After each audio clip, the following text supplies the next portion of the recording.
period.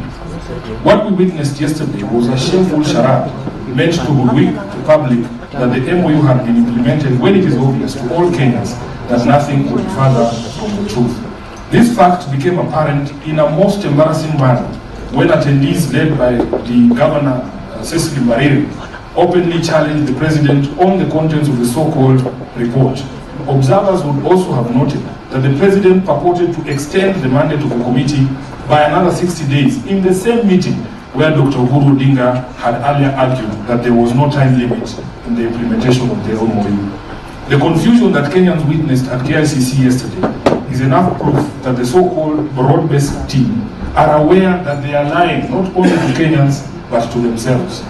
We want to also make it clear that the ODM-PG as an organ has no powers under the party constitution to make decisions such as they purported to make yesterday.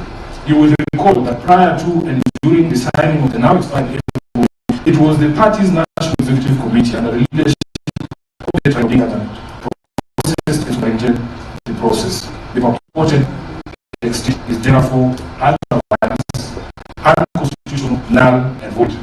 Be that as it may, we have also held the position whether or not the MOU had been implemented cannot be a matter of conjecture. If abductions and extrajudicial killings stopped after the signing of the MOU, we would all know because we all live here. If counties have received 450 billion shillings in shareable revenue in the current financial year, we would all know. If indeed Ruto and his government honored their pledge to respect the identity and integrity of political parties, it would be obvious to all of us. Today, we wish to present the two reports detailing the failures in implementation of the 10-point agenda, breaking down each agenda item and the falsehoods used to wrap. We have noticed that at the tail end of its mandate, the committee suddenly started traveling across the country, purporting to be conducting public participation. Yet the resolution to the 10 agenda items lay squarely with the regime of President William Ruto. Our expectation was that the committee would be domiciled at State House, seeking answers there on a daily.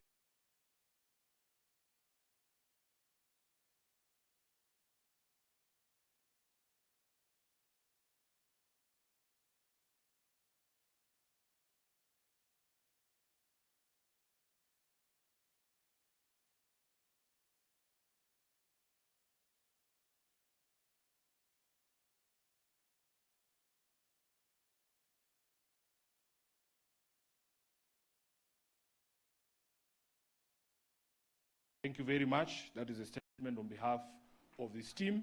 And at this particular moment in time, we will go straight to the report so that we are able to present our view of the state of implementation of that view. I would like to invite on stage the Member of Parliament, Suba South, SG Azimio, Majority Leader, National Assembly, the Honorable Karoli.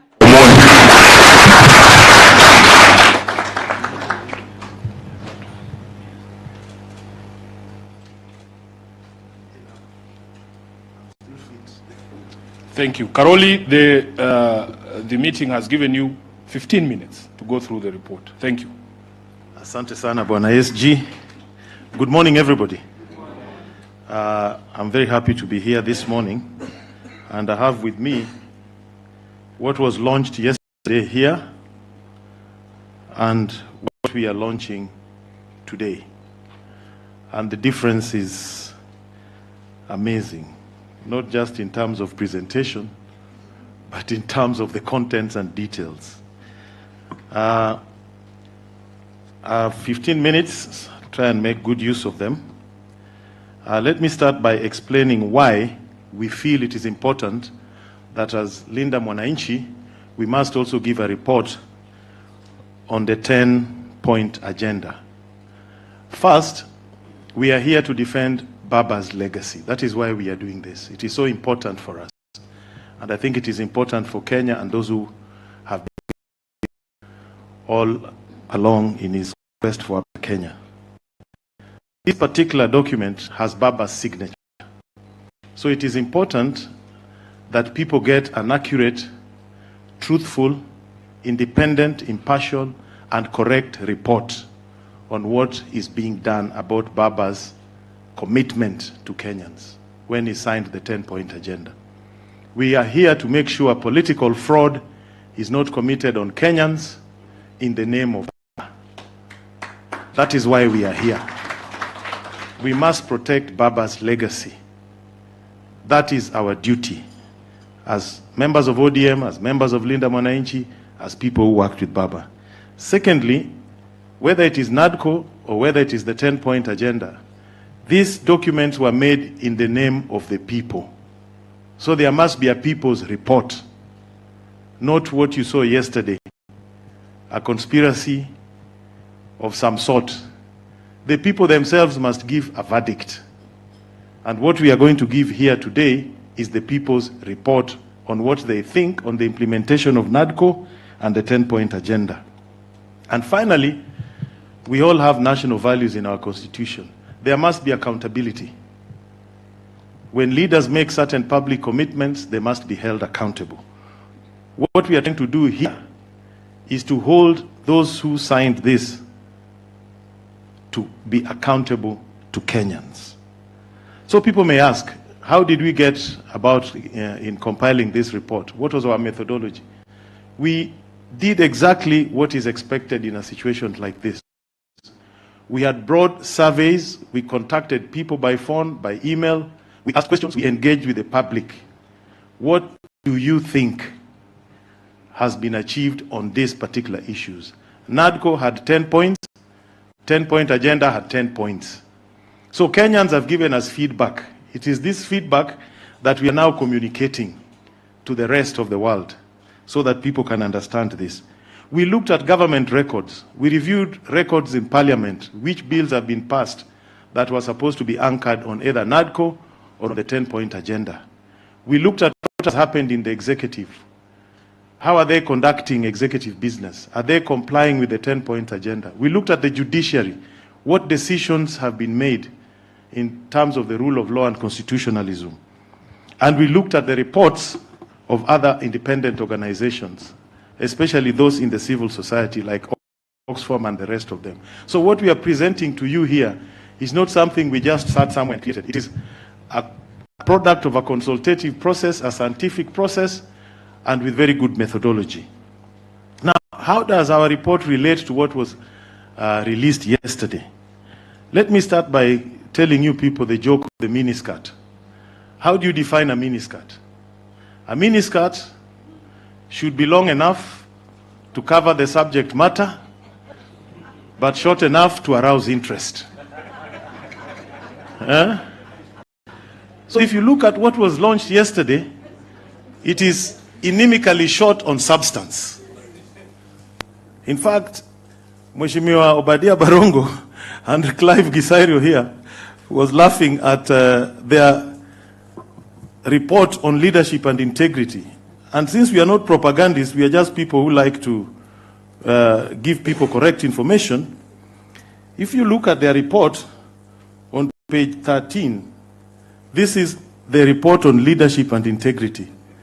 It has 2 paragraphs. First paragraph has 15 words. Second paragraph has 35 words. 50 words on leadership and integrity. So their report is short on imagination. It is short on facts, short on truth. It is basically something that is designed to mislead and misinform. If you look at ours, you can count the words for yourself, the paragraphs, so that you get an accurate representation of what it is. Secondly, we are here to separate facts from fiction. There was a lot of fiction yesterday. And we want Kenyans to get involved in politics with facts. So we will present to you the facts, and you make your judgment. And we will invite other players, civil society, to make also their own report. So you can compare their report, our report, and the civil society's report, and other people's reports, and our own report and your own judgment as a Kenyan. You must also understand that this particular agenda was time-bound. There were key performance indicators which were to drive the political engagement that was being mooted between UDA and ODM. I use the word mooted informally because it was not yet agreed. Baba had made it very clear. There'll come a time when we review the union based on these key performance indicators. Then we decide whether to proceed or to withdraw or to do something else. Yesterday we were being told that this was not time-bound, that this can be implemented ad infinitum until the world ends. And you saw there was a lot of confusion. You didn't know whether UDA was representing a report on their manifesto or they were doing the 10-point agenda. You didn't know where it started and where each ended. So we will not allow them to con us that they set their own exam, they write their own exam, they mark their own exam, they award themselves marks. We cannot allow them. That does not happen. So we are here as the people to give them a record. Now, this report, I'll just give you some highlights, and I'll not go into details because they'll all be presented. But let's take the issue of audit of the 2022 presidential elections, what we called opening the server. There was an item like that. No work has been done on that. To date, people are asking IEBC, and we are asking them again here. If you do not address the issue of technology, not just the technology itself, but whoever supplies that technology for purposes of the next general elections, then what have you achieved? That was here. It had not been done, and they were too afraid to address it there. Nobody talked about it, opening of the servers. Did you hear anything about that? Confidence in the IEBC. They bragged that IEBC has been reconstituted. But ask yourself the question, has the new IEBC inspired confidence in the people of Kenya? When there are questions on how the selection process was done, when there is ultimate suspicion of close personal and other connections between those who are in IEBC and those who are high officers in government and in initial positions, even in ODM, there are issues that must be addressed. So we wish IEBC well, and we are going to support IEBC. But we cannot bury our heads in the sand that there are no credibility questions. So we need to discuss these things. The cost of living crisis. They talked a lot about cost of living crisis. I want to ask you and ask Kenyans, do you feel better off today than you were 3 years ago? That is a question they ought to have answered there. Does your shilling buy you more today or less than it did 3 years ago? Those are the questions that people and wananchi want to know. We don't want to be told the inflation has dropped from here to here. When the inflation was up here, the cost of goods went up to that point. They've not come down. The incomes have not grown. So don't tell us about inflation, exchange rate, and all those things. The fundamental question, are Kenyans better off today than they were 3 years ago? And the answer to that is no. Compensation for victims of police brutality during demonstrations. It's not been done. We're told there will be 2 billion in the supplementary budget. It will be brought to the... We will pass it. Who knows how they arrived at the 2 billion? Who knows the number of victims? Who decided that a broken leg is worth this? Who decided that when you are raped, this is a compensation you should get? Who debated those issues? We don't know. The Victims Compensation Fund has not been activated. We know that. What about justice? What about accountability? Yeah? Where is that question? Nobody talked about it because to them, you beat somebody, you maim them, you rape them, you dismember them, then you give them cash. And then you tell them. And then they made a very curious statement that we need a law to protect victims of demonstrations. Where on earth? The Constitution already guarantees it. We don't need another law. That was euphemism for bringing a law to regulate demonstrations. Yeah? You heard that. So when you look at the report, those are the questions you should ask yourself. Corruption. This government is mute on corruption. They don't talk about it. I challenge you to tell me the last time you had a senior government official talking about corruption. Tell me when. Oxfam's report, in terms of success rate, EACC has the lowest ever since it was constituted in the late 90s, 9% on corruption. They cannot talk about corruption. And I'll give you some basic examples. What just happened recently, which you saw. They leased sugar mills. Didn't they say so? And they told you it will bring efficiency.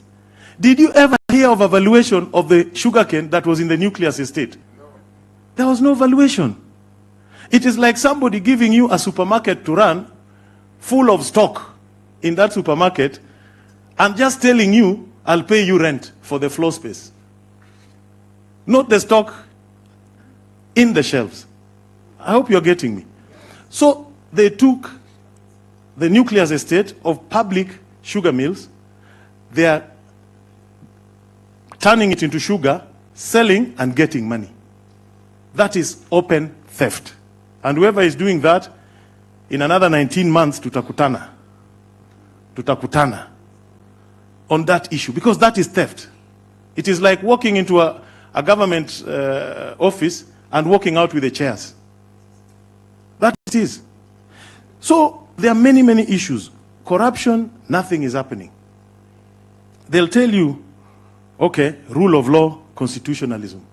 There is no government in the history of this country whose initiatives have been declared illegal and unconstitutional in the number that this administration has.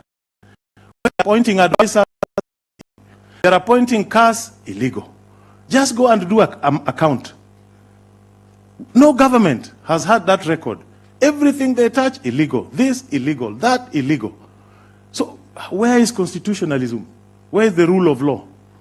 So my friends, we have a lot of work to do, but to basically tell the Kenyans the truth and to ask them that if you truly cared about Raila's legacy, then please, this is not the way to go. This is fraud. This is unacceptable. This is not what Baba wanted. And this is just part of the scheme, to confuse Kenyans. And I hope when they'll have an opportunity to read our report, which is here, they will know the truth. Thank you and God bless you.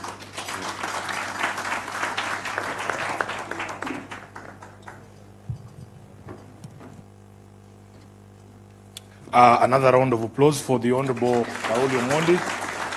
Now, at this particular stage, we are going to go thematic. We will hear from members of parliament present here, from Governor Orengo and Senator Ososi. And then we will hear from you as well on your assessment of the report that we are going to present here. So, Honorable Babu, let's start with you.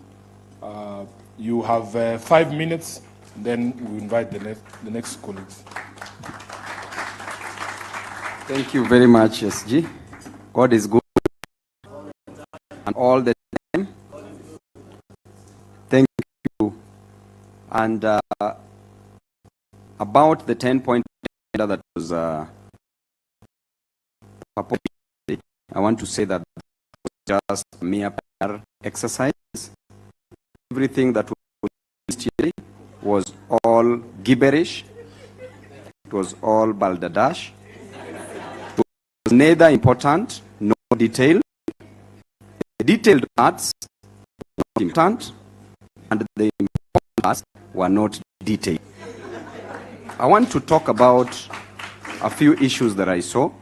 Issues revolving around the 10-point agenda points to a specific thing: jobs, jobs, jobs.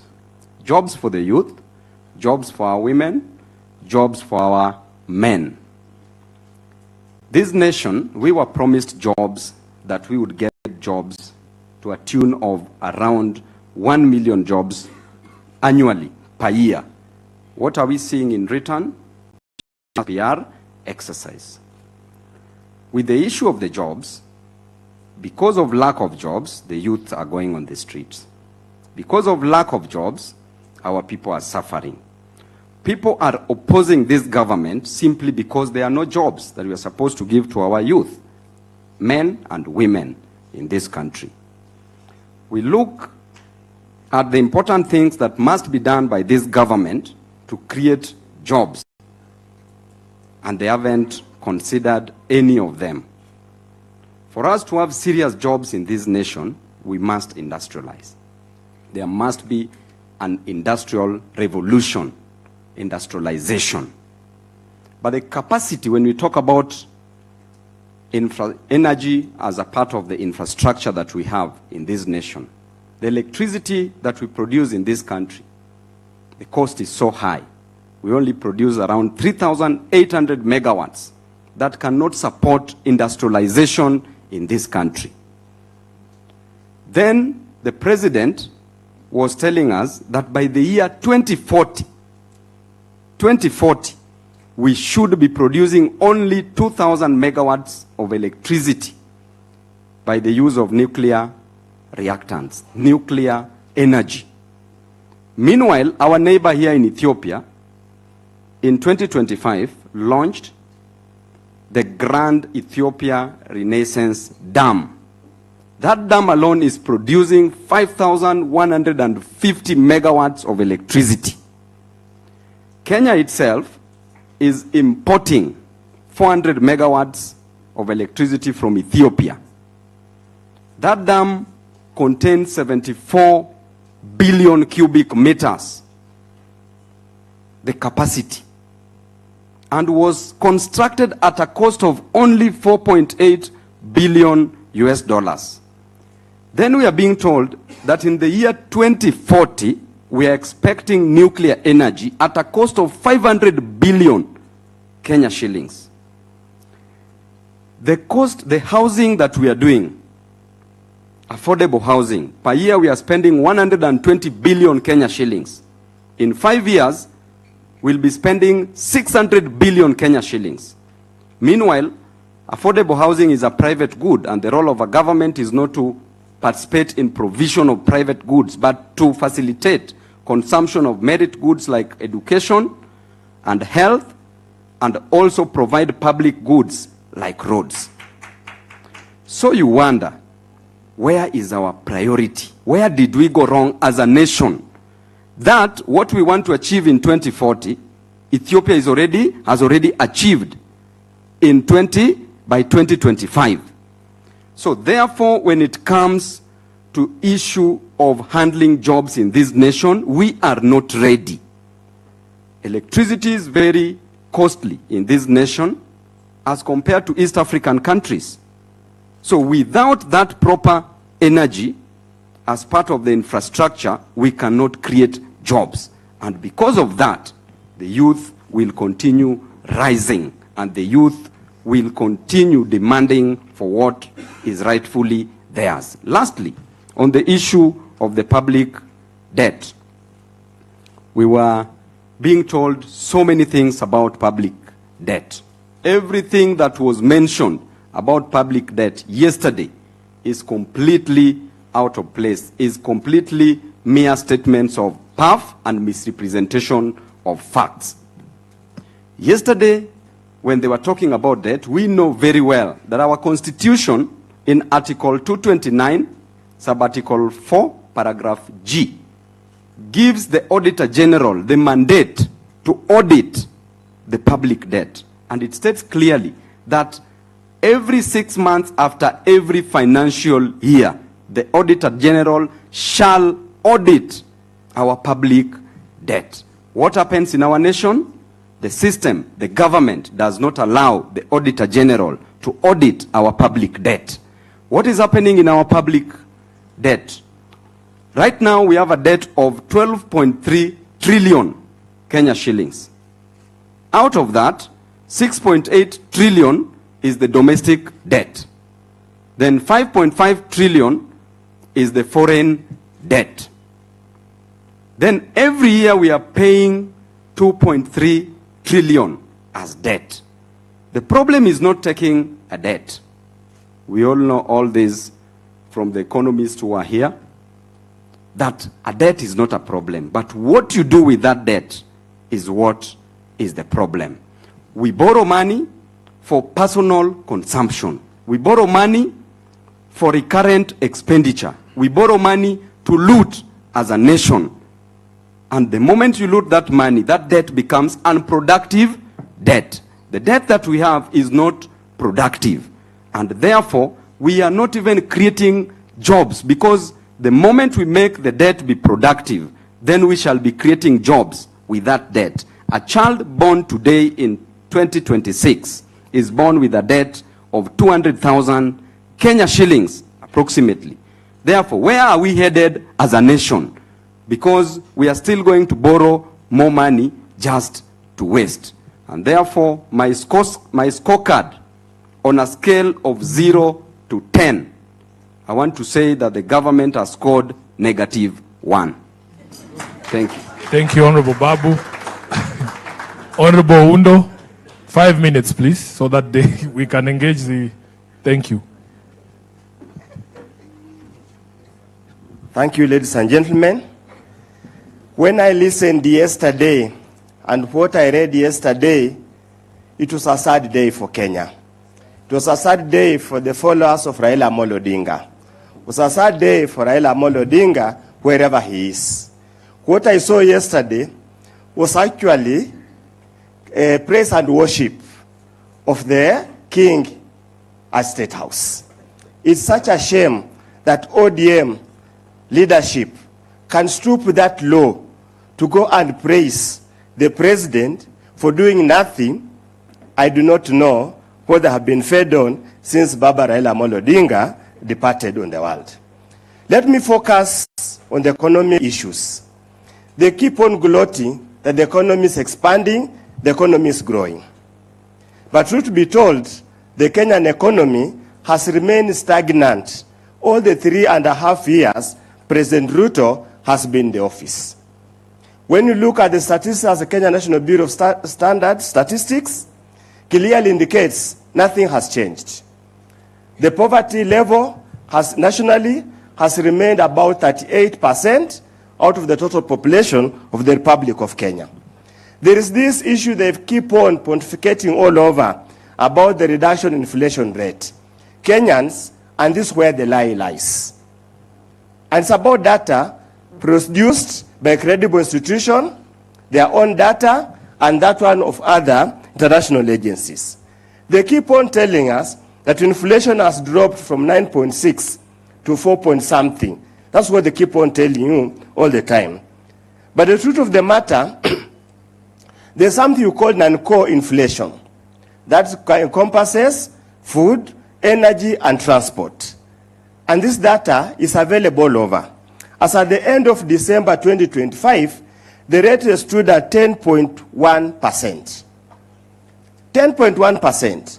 So the true inflation that affects the common mwananchi stood at 10.1% against the lies we keep on being told 4.5%. We are being told that the economy has stabilized and has grown. And as my colleague Babu has said, how many youths have been employed? What has been the reduction in the level of unemployment? How many people are working?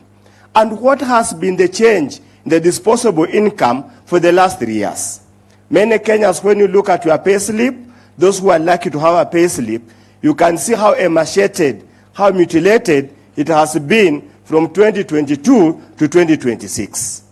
Kenyans, the lies are becoming just too much and unbearable. As a country, as a generation, we cannot allow these lies to continue.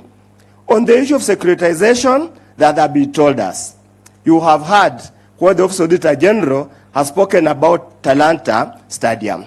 What is happening in the sports fund, the blatant looting, exaggeration of the cost of the Talanta Stadium to a whopping 10 billion, where the money has been lost. Much more is going to be lost at Bomas of Kenya. Much more we are going to see in these other funny grandiose projects they are going to set up. And for record purposes, and this we have said and repeat to say, securitization is debt of record. That's the fact of the matter. It's debt of record. So the debt level of Kenya could even much, much more than the 12.5 trillion they keep on telling us, which again is above the threshold set under the PFM Act. So honorable Kenyans, be vigilant, keep your eyes wide, and we pray for the soul of Raila Amolo Odinga. Please reincarnate and save this country. Thank you. Asante sana. Mheshimiwa Kibagendi.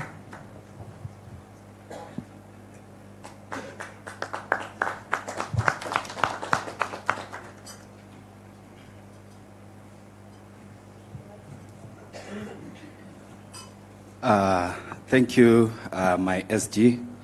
and I'm indeed proud to be associated with this wonderful team, people who truly mind about our country. I would like to speak initially on issues to do with the in the 10-point agenda. One of the issues we wanted tackled is the issue of protection of rights to assembly. You realize we are in political competition, and we need to have what I can call a dignified political competition. We, however, have realized each time we try to assemble, or each time we have a rally or a function anywhere in the country, this fearful legion of looters have continued to try and demonize us to our meetings. And this has happened just to our team. Any assembly of other politicians, including the United Opposition, for which I'd like to tell the regime it is high time on this particular one. We are giving you, like Babu Wino said, -1. For me, I'll give you 1 on the protection of rights to assemble. The other thing I would like to talk about is corruption, and beyond the Ministry of Health and SHA. You realize this is an area given a lot of attention, and you have seen me even at one point have a very intense altercation with the architect of corruption in the ministry, Honorable Duale. Honorable Duale constantly plays politics with the people of this country. You have seen the Auditor General has given reports not once, not twice, whereby lots of money have gotten lost from SHA. And I'm here to tell you that I sit in the Health Committee, and I can confirm that we have a problem. We have a problem in the Ministry of Health, from personnel management all the way to how SHA is being run. We have what we call conflict of interest, particularly from the same architect of this looting, who is one of the chief suppliers in KEMSA. He is a provider of a system that has totally refused to work in SHA. And they are the people who ensure hospitals that do not exist, or hospitals that do not offer services, are the ones that are being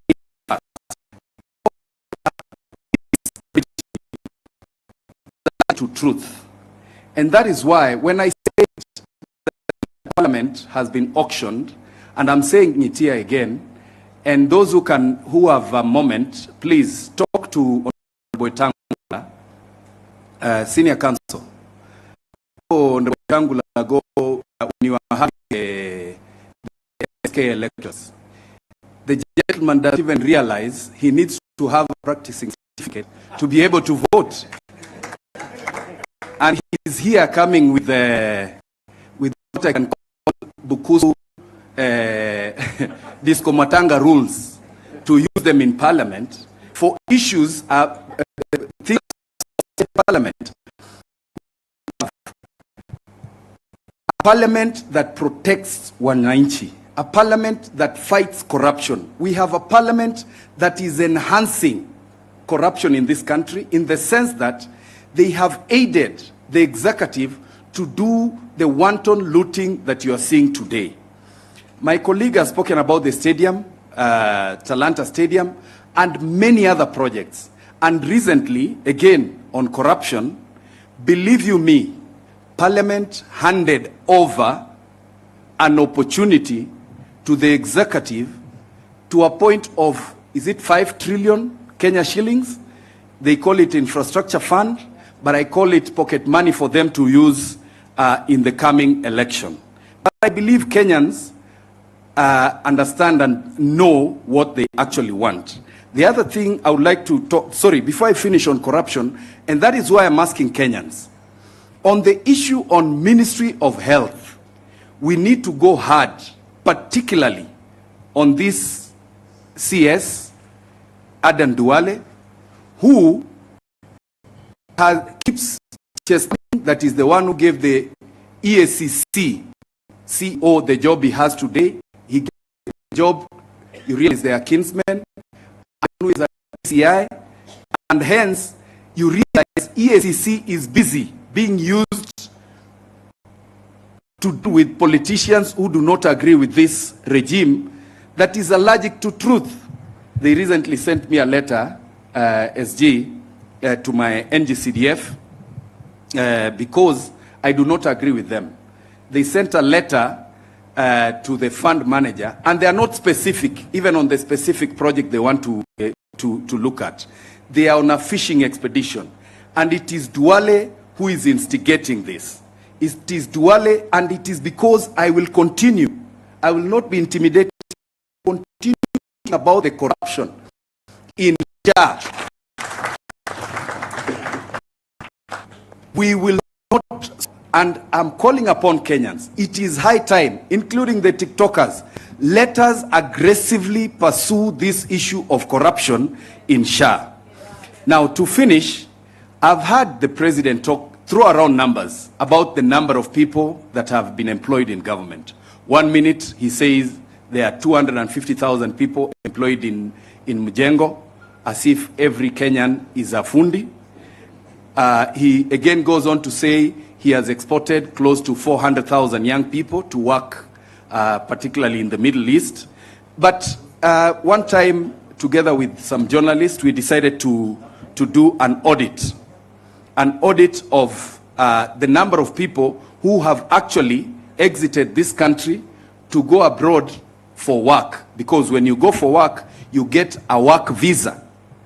The number does not get to even 89,000.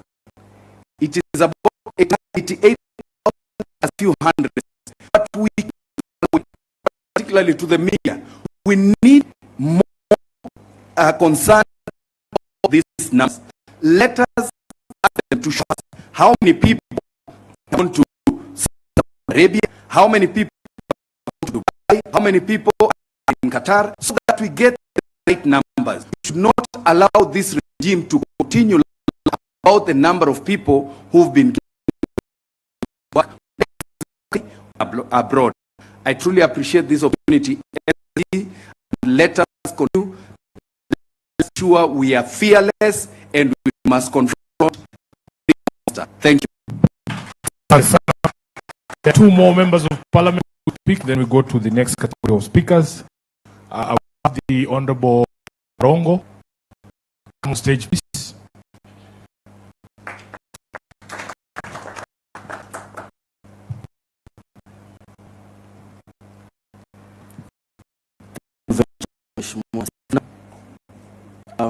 My contribution on today would be to speak about on point number 10, which is promoting sovereignty of the people and rule of law and constitutionalism. Now, dear Kenyans, I'm sure you have read in the sections of the media something that I would call passports gate. Kenya has been able to issue a passport to a gentleman related to a war general in a neighboring country. This has removed the neutrality that Kenya has had for a very long time in diplomatic circles. This action, if the country that we infringe with decides that they are going to take an action that is detrimental to our country. For example, you understand that these neighboring countries also import our tea. Now, if they decide to ban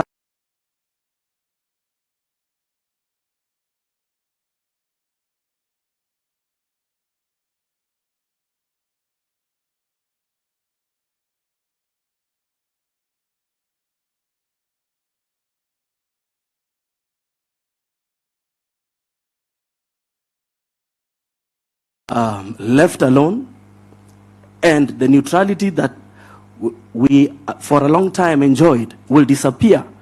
Kenyans going into other countries will now go through a multiple layer of security checks, which we did not have previously. Does this really help Kenyans, or it leaves us poorer than we used to be? Now, also on the right to peaceful assembly, just this morning, the state again has sent goons to this venue to come and interrupt what I believe is a constitutional undertaking. A government that knows what it is doing should not be afraid of a peaceful assembly of people where we are just going to contribute to a discourse that is meant to make our country better.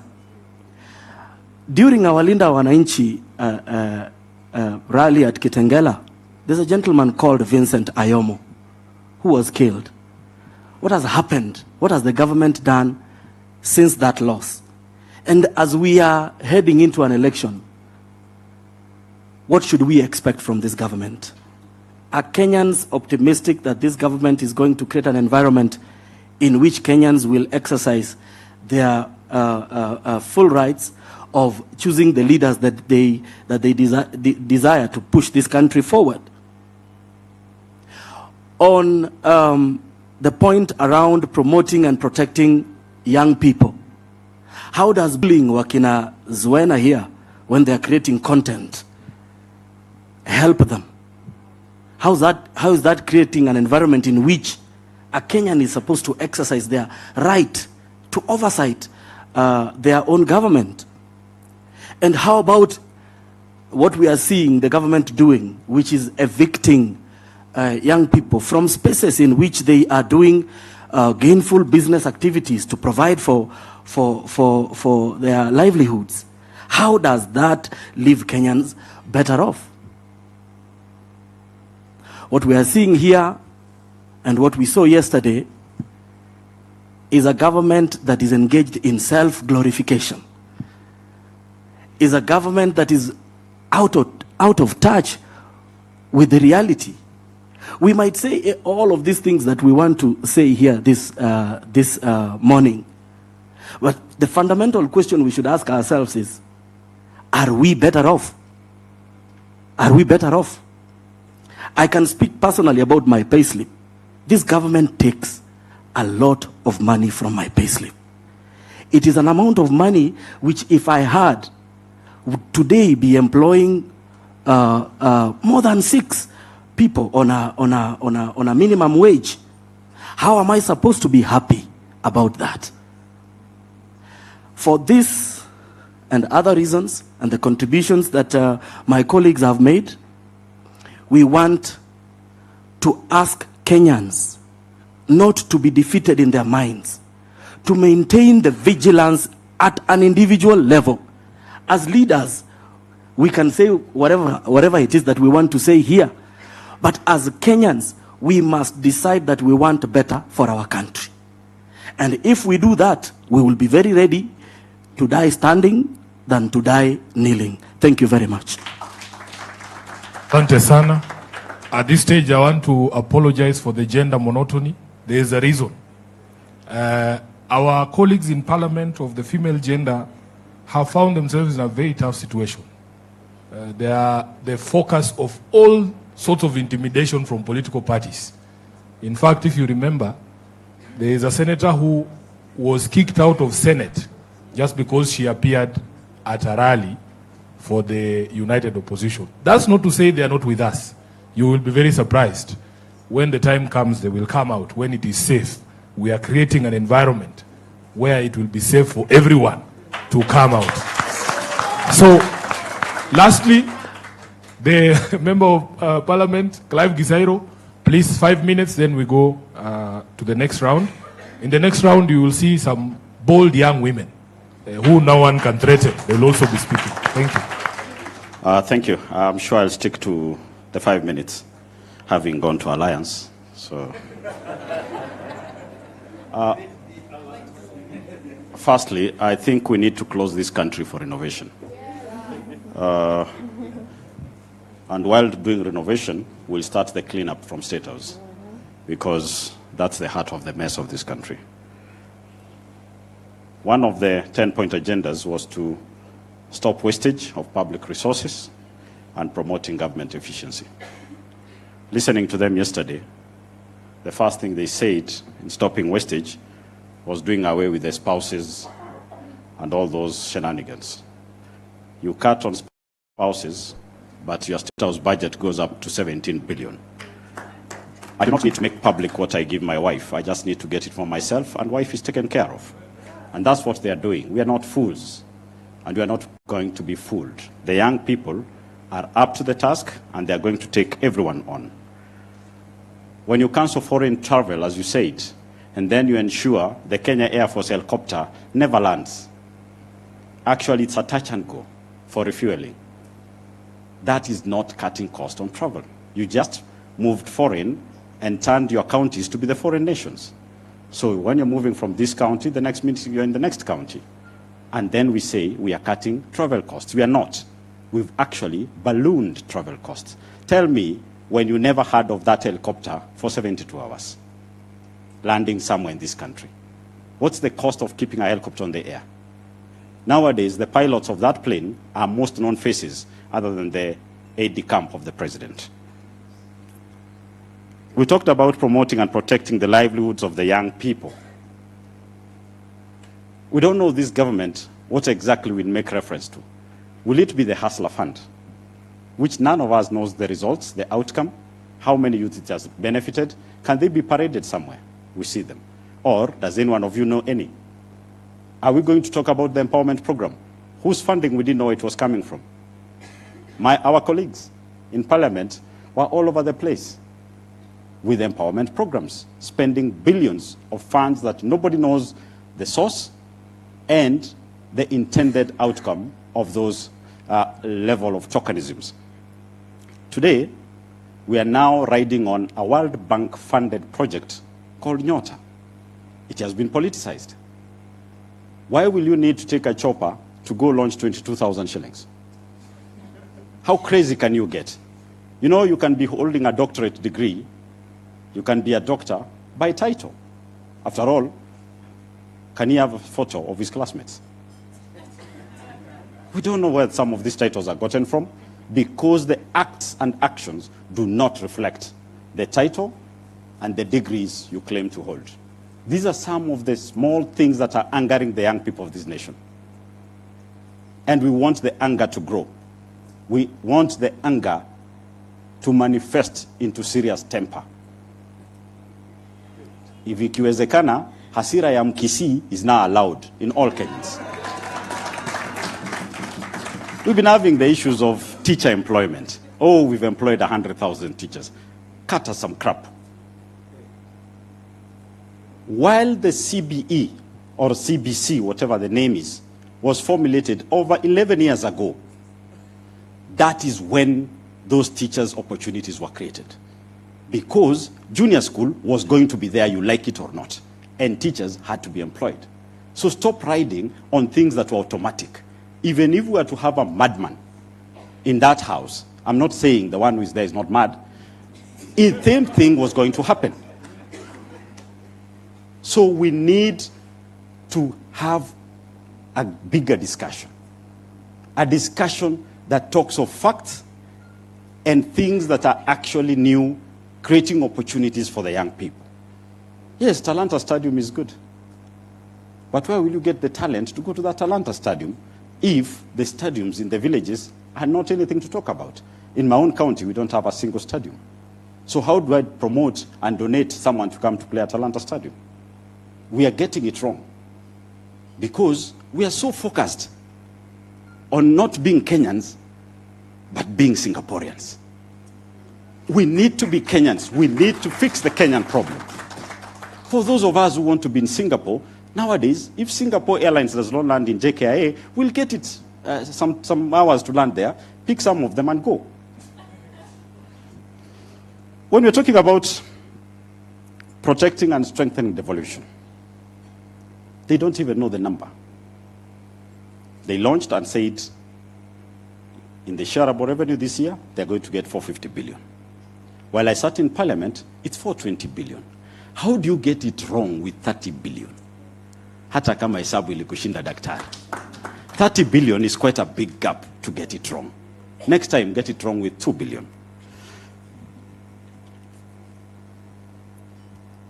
And on the same thing on devolution.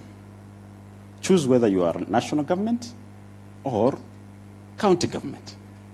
Our governors are being coerced to get into agreements, into marriages that are actually not healthy. We've seen the national government going to launch things that will be done by county governments, not just what you saw about Nairobi. Now, I was in the same year with Sakaja. And I get embarrassed sometimes. But we keep praying for him, that he gets some strength to be able to stand. Otherwise, another governor is coming. I can see him here. Someone with some steel balls to take charge some of these things. The infrastructure fund that they are clearly pushing through, you know, the project is supposed to be identified. If you look at the bill, taken to some board, go to cabinet, come back to parliament, and then the whole thing is actualized. Yesterday already, Mr. Board, Mr. Cabinet, Mr. Parliament already allocated the funds. He said 15 billion to the airport. He's already allocating the fund. He's already ahead of us. And that is why this country will not go anywhere. Because the advised is the advisor. He's the implementer, he's the oversight. I pity my colleagues who've chosen to be in a great choir that sings more praises than they do on Sunday and Saturday. I pity you because you do not represent these people. And we'll stand. No one should tell you that we'll be cowed. No one. Sisi tuko tayari. We live by that spirit of Baba. Sisi tuko tayari. Thank you very much. Asante sana. Makofi ya Mheshimiwa Clive Gisairo. I think he has spoken very well. Before I call the next speaker, I just want to recognize a few leaders who are in the house. Kennedy Odhiambo Odis, thank you very much. Ahmed Khalif Amedo. Simama watu wakuone pa. Tom Madanje yuko wapi? Thank you sir. Mheshimiwa David Ayoi yuko na sisi hapa. Mheshimiwa Caroline Mayunzu yuko hapa. Kijana mdogo Brayo Yobra yuko hapa. Nimeambiwa Paulino Woko yuko somewhere. I have not seen her. Can she stand? Oh yes. Thank you for coming. The TikTok buddy is in the house. She'll come on stage kidogo aongee. Mheshimiwa Alex Matere is in the house. Kennedy Akidiva yuko hapa. Nimeona chairman wa ODM Nyandarua County. Anaitwa Dickson Manyara. Kuna chairman mwingine? Aya, kuna student president hapa wa UN anaitwa Valerie Sitawa. Mheshimiwa Rais, karibu sana. Chairperson wa ODM Young Captains utafutwa leo, Juliet Osundwa yuko wapi? We want, hawa ni wale hawezi kutishwa. Wale watu hawezi kutishwa wako hapa. Asante sana. Aya, kuna UN Young Captains student leader Ian Brandon ako hapa. Karibuni sana, asanteni sana. There are more names I'm being given. Youth leaders wetu wa ODM naambiwa wako hapa, ndio wanadumisha amani. Jaribu kuleta mchezo utajua ujui. Haya, tusikize Mheshimiwa Senator Osotsi, Senator wa Vihiga, ambaye pia ni Deputy Party Leader wa chama cha ODM. Karibu sana.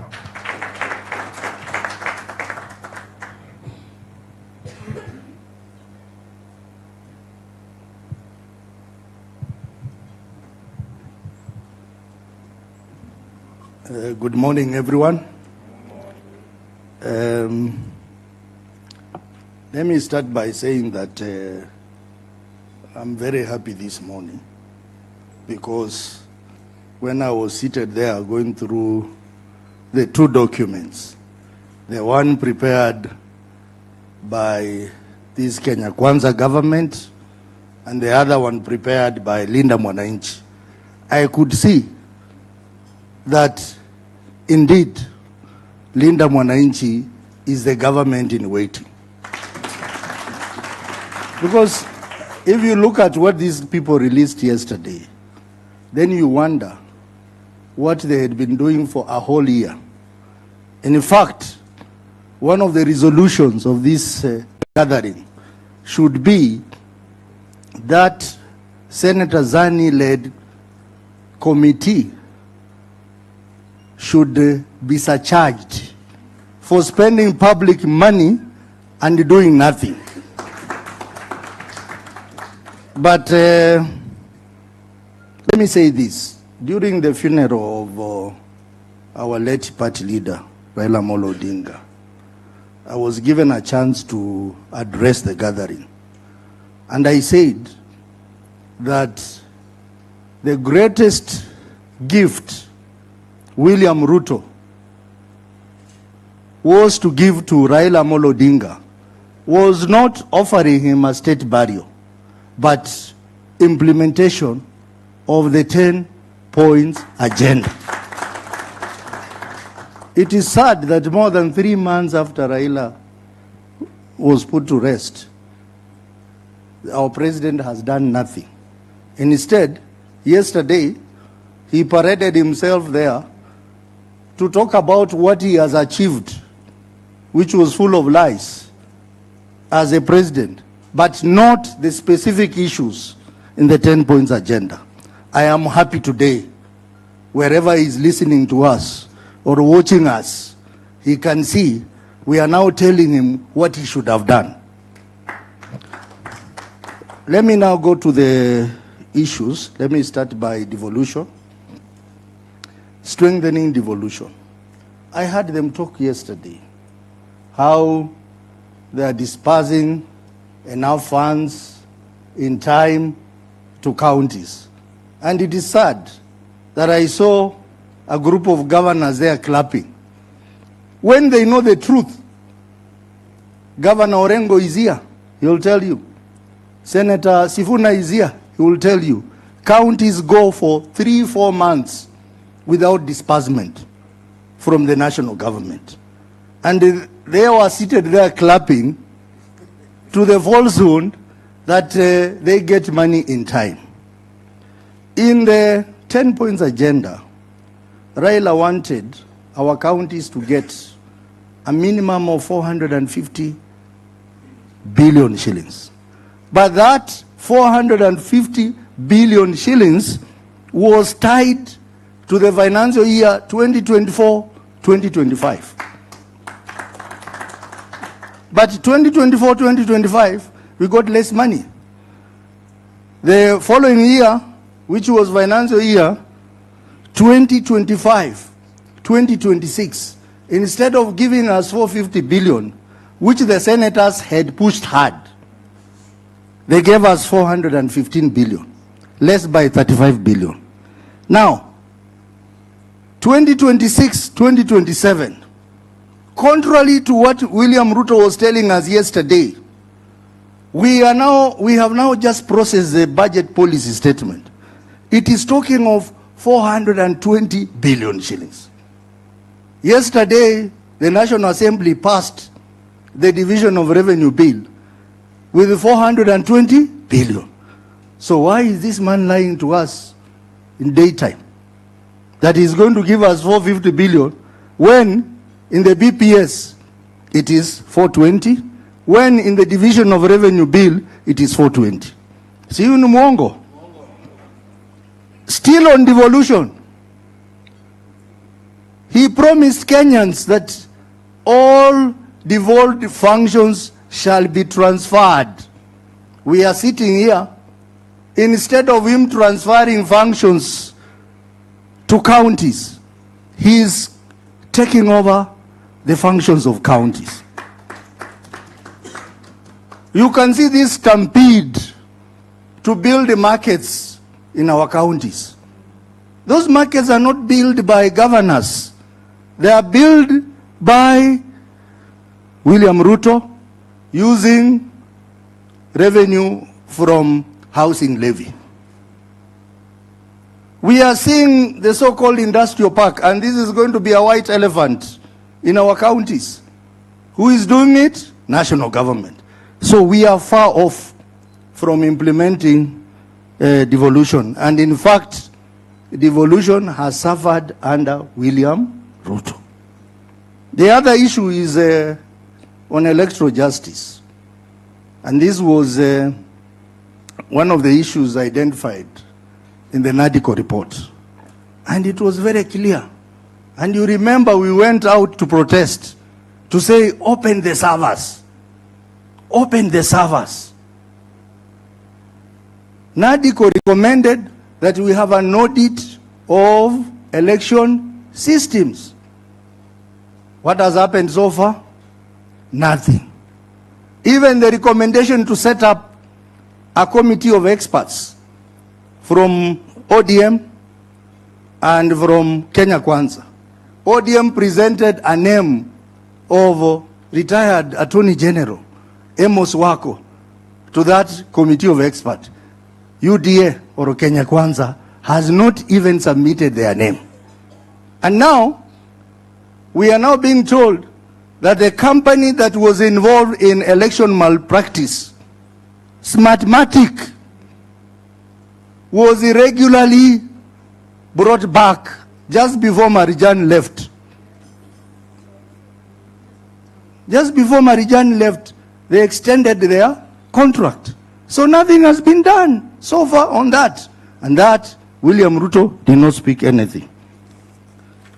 On the matter of youth, promoting and protecting the livelihood of young people, I want to say that the gift that this government should have given the youth of this country is to implement the provision of Article 100 of the Constitution. They have not done anything on that. They told us about hustler. They are no longer talking about hustler nowadays. Instead, for conveniency, they have jumped onto Nyota program. They are now moving around the country saying we have brought Nyota. Nyota is a World Bank program. William Ruto should tell us what he has done for the young people of this country. Even hustler now, no one knows how much money has been raised, who is borrowing. It is a fraud. Lastly, on the issue of the right to assemble, you have seen for yourself. Even today in the morning, they wanted to disrupt this assembly by bringing goons. You have seen what they have done to our meetings. That one, we cannot even talk about it in terms of implementation. Because now even this government is now relying on goons to deal with the political opponents.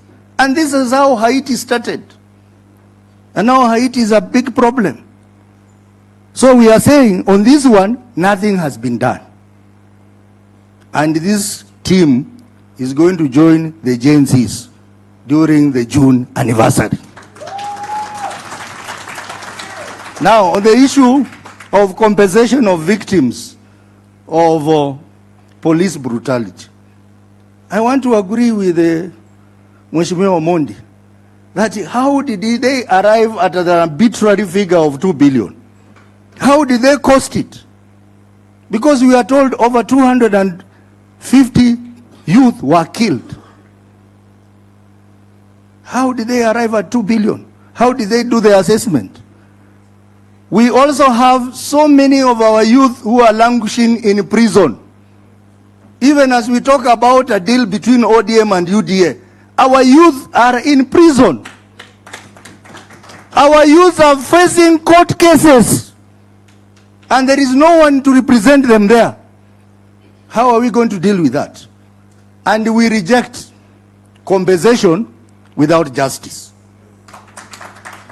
There can never be compensation without justice. What happened to those police officers who killed our youth at Parliament? Police officers who killed our youth during Azimio demonstration. Some of them are known. What happened to the police officers who are involved in extrajudicial killings and abduction? The deputy IG, whom they said they had suspended, is back in office. And he was involved or accused to have been involved in the issue of Albert Ojwang. So, Kenyans, I hope you are listening. I hope you listen to the lies that were made to us. But we are here to say, we will pursue the dream of Raila Amolo Odinga, which is envisaged in the 10 points agenda to the end. Thank you very much and God bless you. Now I want to invite on stage the last leader from our side, the governor for Siaya, the Honorable James Orengo, and as he comes, there's names have been given here. The youth leaders led by Daddy are in the house. Daddy Okumu is from Dagoretti North. Mandela, Evanso, Balotelli, Fanon, Eriko, Mbule, Engineer Pete, yuko hapa. Na director wa CMD, Frank Mukwanja, has joined us here. Mpige makofi. Asante sana. Thank you, ladies and gentlemen and comrades. I'll be very short, and I don't intend to look at any particular subject in the 10-point agenda. But I want to begin by saying this. This document that was released yesterday is a fraud. This document is a fraud. And it is a shame that the largest party in the Republic of Kenya, purportedly, because I still recognize Edwin Sifuna as the Secretary General of ODM, not still, but the Secretary General of ODM, with state power and all the resources, they even lack the content to fill the pages. A lot of these pages have no content at all, and it's a big shame to them. Now, in giving my remarks, I want to refer to 3 great documents in history. One is the American Declaration of Independence of 1776, which was largely written by Thomas Jefferson.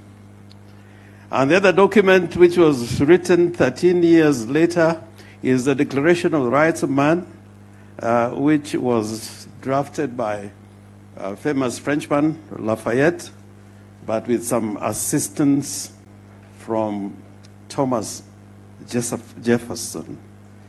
And thirdly is the Kenyan Constitution. These are 3 great documents, and in a moment I'll tell you why I'm referring to these documents. If you look at what has happened to the 10-point agenda, you ask the question, what is to be done? I think essentially this is a question that we must confront. Now, the 10-point agenda, in my view, was a ceasefire document. It was written at a time when Kenyans were out demanding for their rights, and the youth particularly were out demanding their rights in the context of what was happening in Kenya at that time. And then came the NADCO report and the 10-point agenda. It was a ceasefire document. It was telling Kenyans, hold fire. And we're holding fire for this 10-point agenda to be implemented. And you've been given a record of the implementation of the 10-point agenda, and I agree with many who have spoken before. I will give them also -1. I think that's, I agree with Babu. I agree with Babu on that one. Now, in the Declaration of Independence, which was written in 1776 by Thomas Jefferson, he brought in the notion, and then America was being created as as a democracy. And he, in that document, he wrote in plain English words that rebellion is justified if there's contempt for the rights of the people, that a people are right, to go to rebellion when their rights were violated. The same thing with the Declaration of Rights of Man, and he said, if I may just read something in this, lawyer Firoz Norji used to like quoting this particular verse in the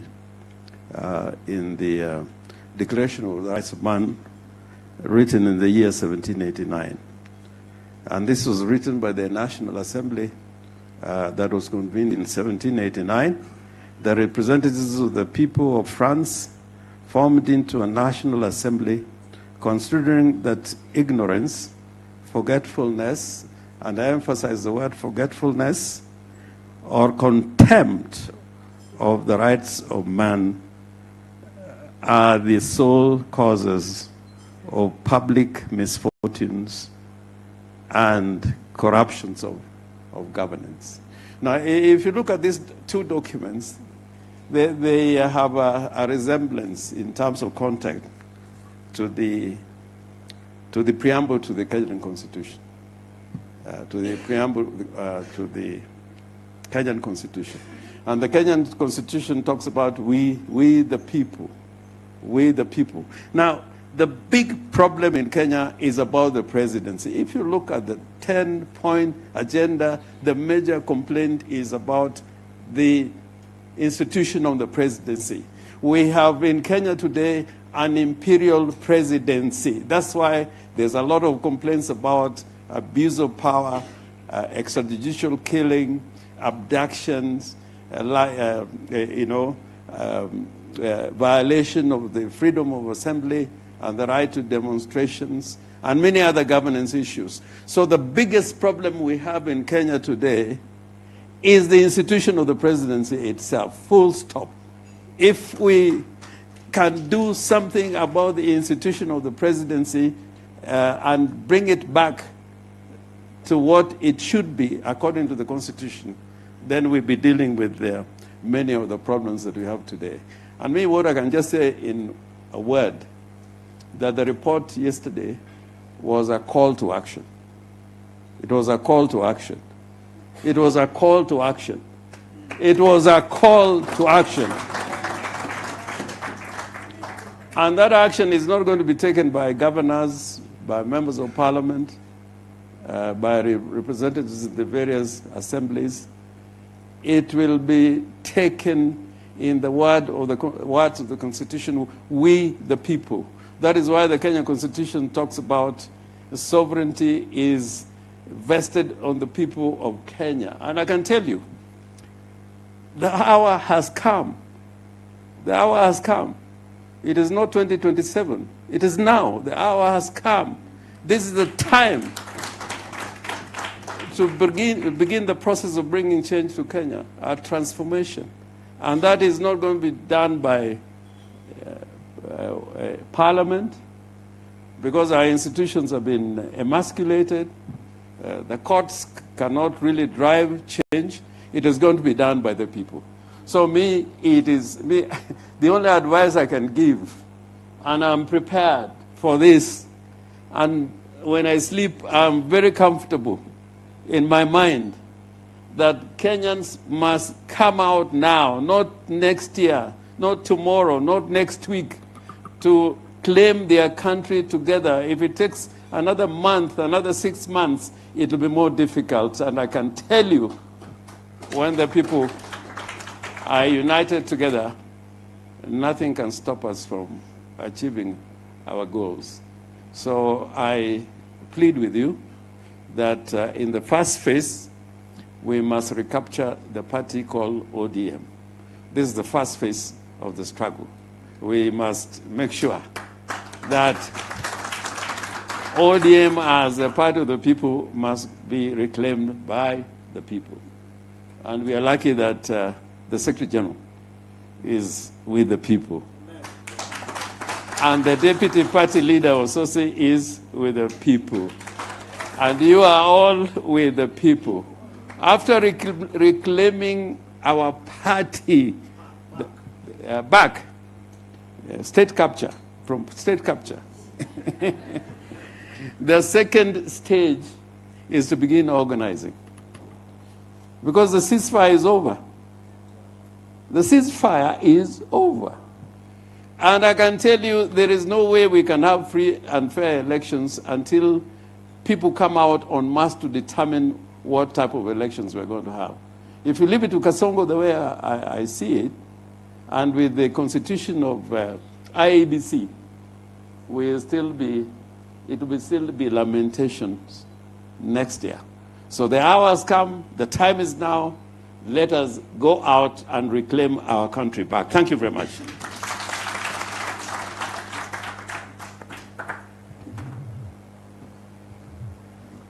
Thank you very much. A round of appreciation to all the people who have spoken so far. We are doing not too well on time, but we will try and manage that. I want to clarify, make it very clear that I am the supervisor that the president was talking about yesterday of this, the implementation of the MOU. I wrote it. I know it by hand. He didn't read it because I'm the one who took it to him. He didn't read it. So I am the one who will supervise the implementation of that MOU. And I was made supervisor by my boss, Raila Amolo Odinga. If you want him to fire me as a supervisor, you talk to him. He's in Bondo. Yeah. So we are the ones who know what the spirit of this document is. And as the governor has said, there is no longer any document binding us with UDA. It expired on the 7th of March. We have said that that extension is illegal. And therefore, nobody can tell us that there is any other relationship that we have.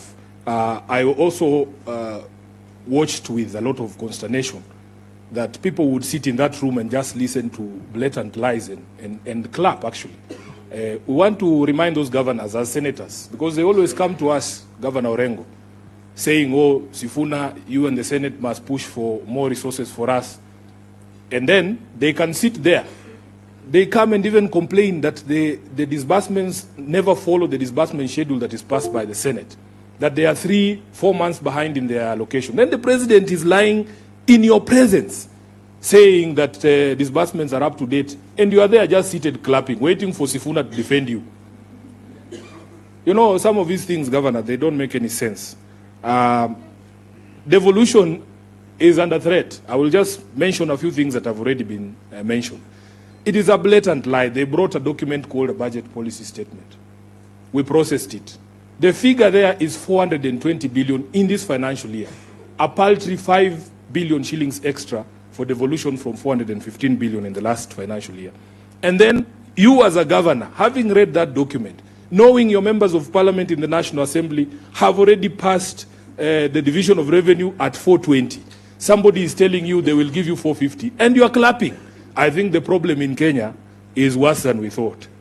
There is a very big problem somewhere. Now, let me tell you about my own seat in Nairobi. Baba's intention was to make sure that every function that is designated as a devolved function is actually devolved to the counties. The national government continues to hold functions that they have no business holding. And as Ososi has said here, instead of honoring the legacy of Mzee, because Baba was called the father of devolution, by ensuring that we actually fully devolve all these functions, the county government, the national government is actually snatching responsibilities of the county government. They spoke about the 80 billion that he likes to throw around, saying he's helping Nairobi. First of all, the national government owes Nairobi over 100 billion shillings. All they need to do is to pay us our money. Just pay us our money. Instead of somebody giving you 100 billion They give you 80, then you clap. There is something fundamentally wrong in this country. Then, Baba was very clear about the existence of these national government institutions doing county functions. For instance, he was very clear that it is time to disband Kera and Kura. They wanted them dissolved, and that money that they used to build roads handed back to the county governments. That has not been done. Finally, as a leader of a political party, I wrote in that MOU that William Ruto's government will respect the identity and integrity of all political parties because we are a multi-party democracy. Because he didn't read it, he doesn't know that it is there. What he has done to my party ODM, I can speak for Baba. Baba will never forgive Ruto for what he has done to ODM. ODM today is unrecognizable. ODM is unrecognizable. We used to be the party that fights for the people. We used to be the ones representing the interests of the people. Can you really see the representation of the people in those dances we are being shown on TV called Leader Ground? And that is the doing of William Ruto. He has supplied resources outside party channels to be able to destroy the party that is ODM. Those of us who still believe that this great institution cannot go down will continue to stand and fight.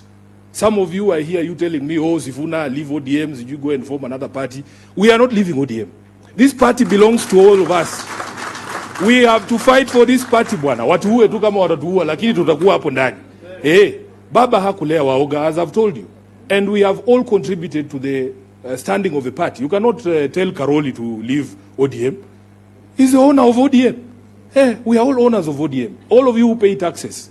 ODM is a taxpayer-funded institution. All of us have a stake. Even if you're not a member of ODM, you have a responsibility to fight for these great institutions of democracy, such as political parties. So therefore, I want to just give a few people from this side. We have had a lot from men in suits.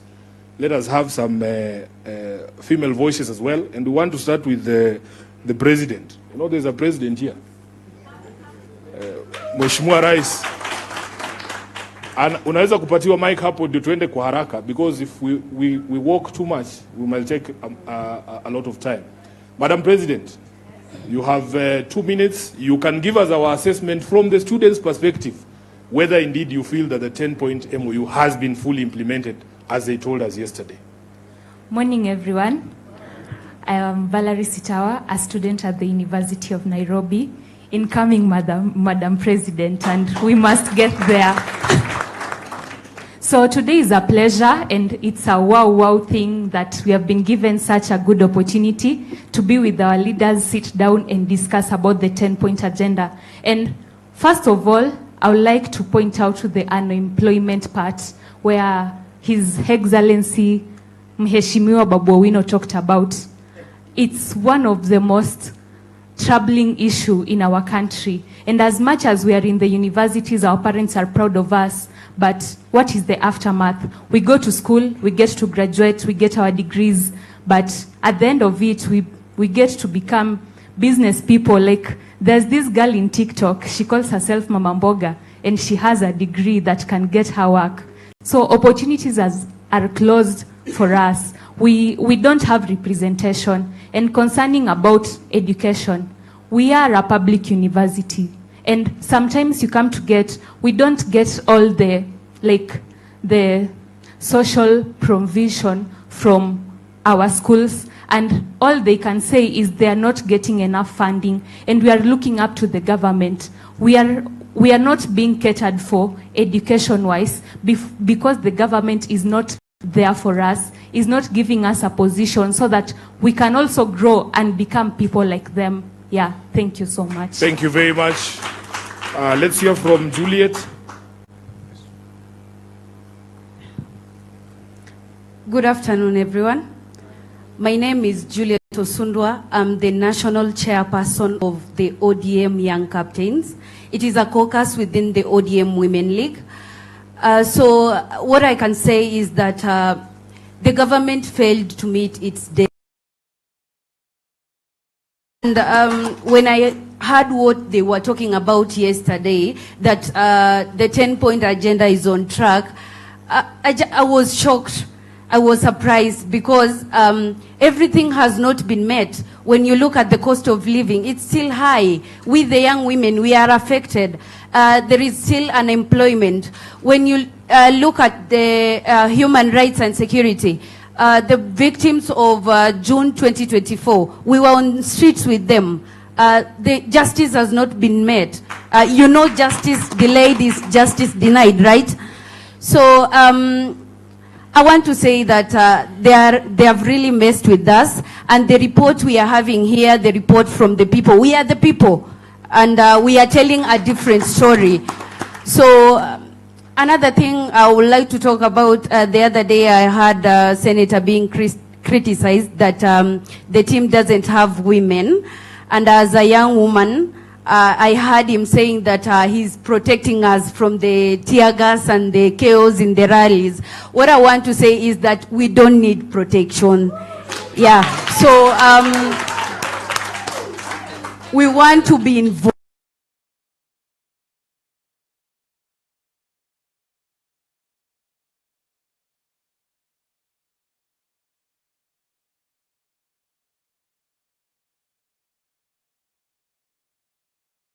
Much.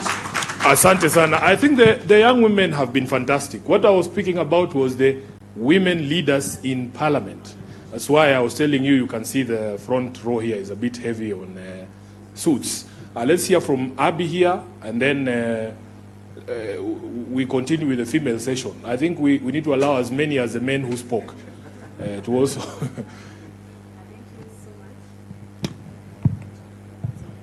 Oh, thank you so much.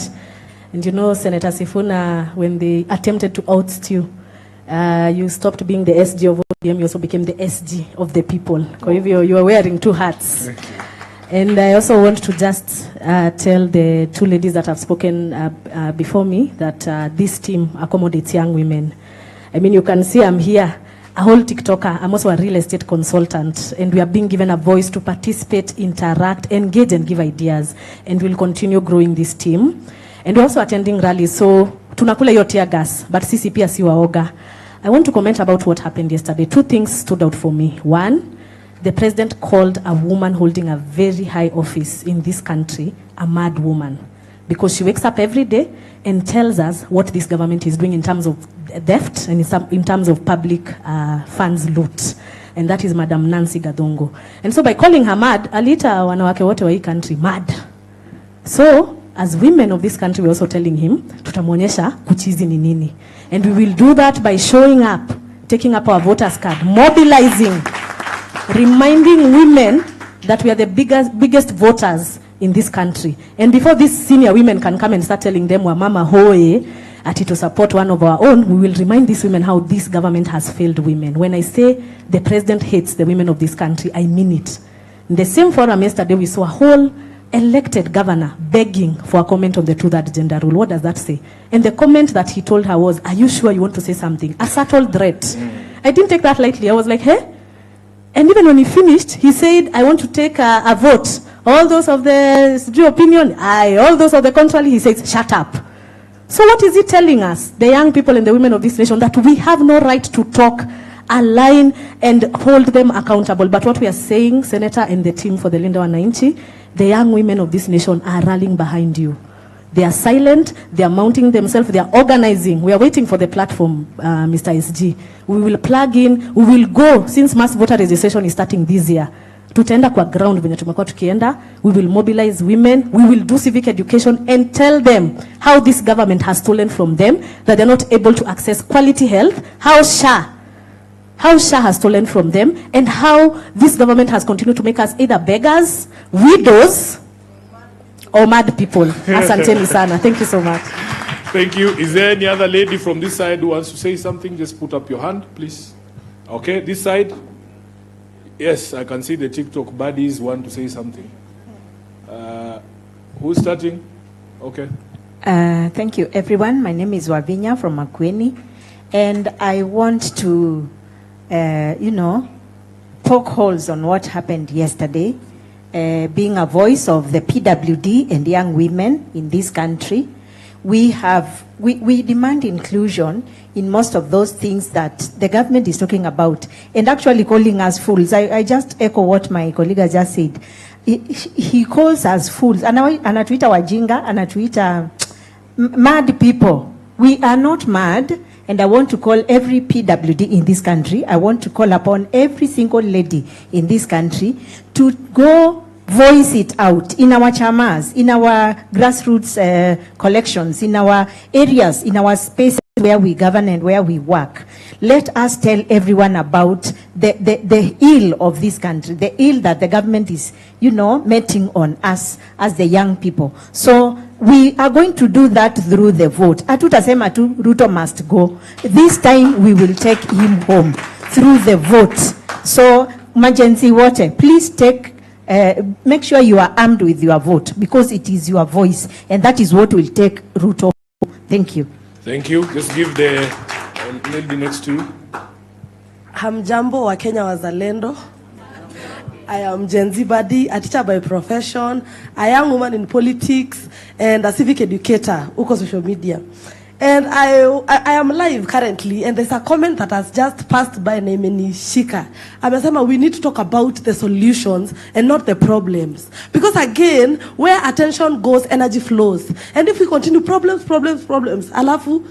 And for me, I think now the solutions is action. Tumesikia stories sana, tumedanganyo, kuna mtu anasema Ruto rais, all the time. And all the time, tumesikiza lies sana. And I think now for the solution part, it's about action. Kenyans, we need to act. Gen Zs, we need to act. Leaders, we need to act. The government needs to act. You can't tell us to add you 60 more days for something you had 365 days and more to act on it. Unatuambia tukuongezea 60 days.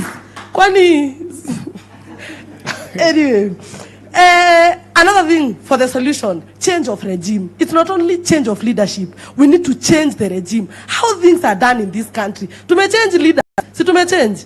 Things zinachange kweli. It's time we change the regime. It's time we need a young person. We need a voice that will speak for us. Wewe unajua CS wa jana ni 56 years old.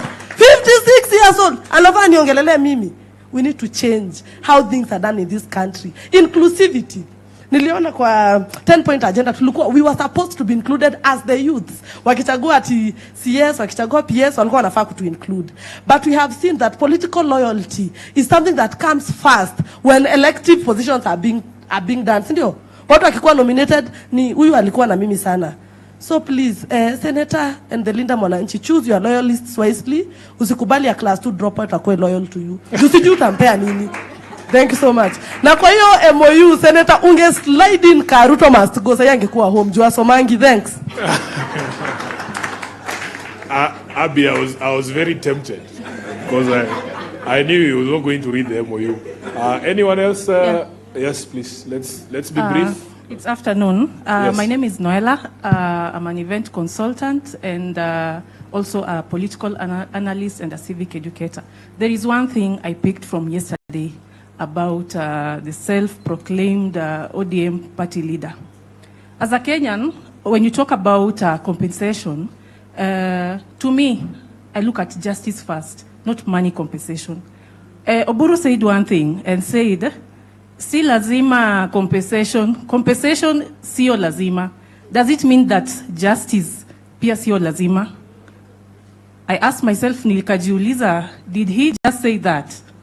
So, Senator, iyo maneno, justice first. Compensation is about justice, not money compensation. Thank you. Thank you, and you're doing a good job. I see some of your content.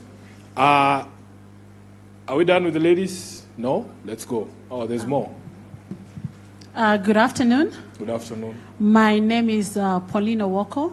I represent the National Women's Steering Committee, where we are dealing with issues of equality, issues of empowerment for the youth and for the women.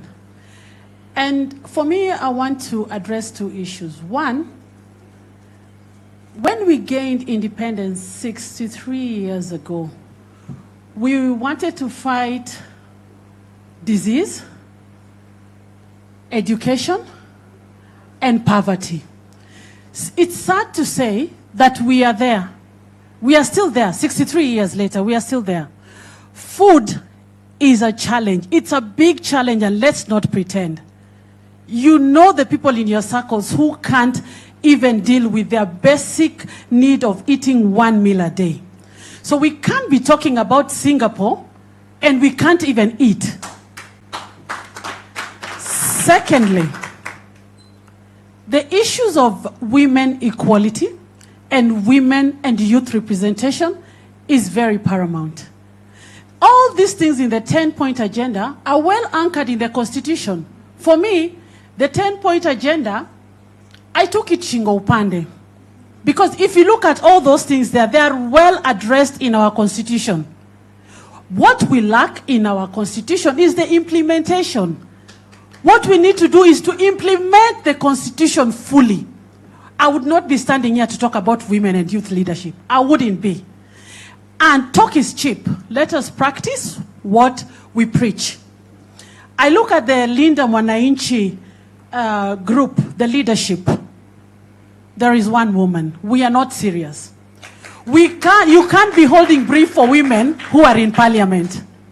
Women are all here with you every day, battling with you. And we have to practice what we preach. If we say we want women leadership and youth leadership, let's see them sitting on that table. We will not hold brief for those who are not there. You gotta be present to be recognized. Asante sana. And women and youth, jitokeleze. Don't sit there and say, remember me, remember me. There is no remembering me. Be present. The tear gases, we enjoy them. And we will be there. Thank you. Asante sana. I think I like that fire and spirit. The last category, we want, there's one more lady. Yes, close for us in 1 minute, please. Then tusikize wazee pia, si ndio? That mic is not on, Kimberly. No, just there's a reason you need to. Good afternoon, everyone. My name is Kimberly Grace from the University of Nairobi. Mine is to give a comment. Senator, I met you when I was that young girl, Pile Caucus here, young captain.